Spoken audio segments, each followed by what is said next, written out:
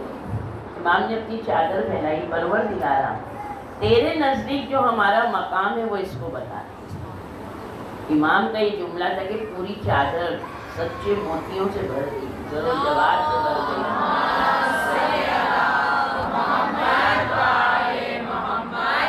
امام نے کہا دیکھ چادر میں کیا ہے، اب جو دیکھتا ہے اتنی دولت. امام نے کہا یہ ہمارے لیے ضرورت نہیں اس کی، ہم یہ خزانوں کو ٹھکراتے ہیں، ٹھوکر دماغتے ہیں. ہم کو تیری حکومت تیری دولت سے کوئی لالچ نہیں ہے، تو اپنی حکومت میں خوش رہے. اور پھر امام کہتے ہیں پروردگارا ہم کو اس زر و جواہر کی ضرورت نہیں، واپس اس کو تو لے. پھر چادر خالی ہو گئی. یعنی کوئی یہ نہ کہے کہ امام کے پاس کچھ نہیں ہے، امام کے پاس ہر کچھ ہے. مگر جس نے دنیا میں جمع کیا تو دیکھیں وہ ہمیشہ گھاٹے میں ہی رہتا ہے، اور جس نے آخرت کو ذخیرہ کیا وہ ہمیشہ ہمیشہ فائدے میں رہے گا. لاکھ ہم دنیا کے لیے جمع کریں اور جس نیت سے کریں گے وہ نیت پوری ہوتی ہے. ارے بھیا ہم کو بھی تو رکھنا ہے، ہمارا کون آگے پیچھے ہے، کل دوا علاج کے لیے چاہیے ہوگا تو کیا ہوگا. جب تک کہ آپ کا پیسہ دوا علاج میں نہیں ختم ہوگا آپ کو موت نہیں آئے گی. یہ چیز یاد رکھیں. یہی پیسہ اگر ہم ہیں تو بھائی اپنے آگے ہم نیکی کرتے ہوئے جائیں تاکہ جنت میں ہمارا مقام بڑھے، درجہ بڑھے. کیونکہ اللہ بخیل نہیں ہے، امام بخیل نہیں ہے. یقیناً ہمارے امام وہ ہیں کہ اگر ہم ان پر چھوٹی سی ان کی خدمت کریں، ان کی مدد کریں تو امام ہمارے پر بہت نظر کرم کرتے ہیں. اور یہ حقیقت ہے. اس کے فرش رضا پر آنا بھی یہ امام نے بلایا اور ہم آئے ہیں. امام ہمارا یہی کریم ہے کہ ہماری گنہگار آنکھیں ہیں کہ ہم اپنے امام کو نہیں دیکھ پاتے ہیں. ظاہر سی بات ہے روایتوں میں ہے کہ ہمارے امام آتے ہیں، اور ظہری جب آئے ہیں ظہری امام کو بہت چاہتے ہیں. اور ظہری وہ انسان تھا کہ جو سنی اور شیعہ دونوں میں جاتا تھا اور یہ درباروں میں جاتا تھا. بادشاہوں کا بہت قریب تھا، یہ حاکموں کا.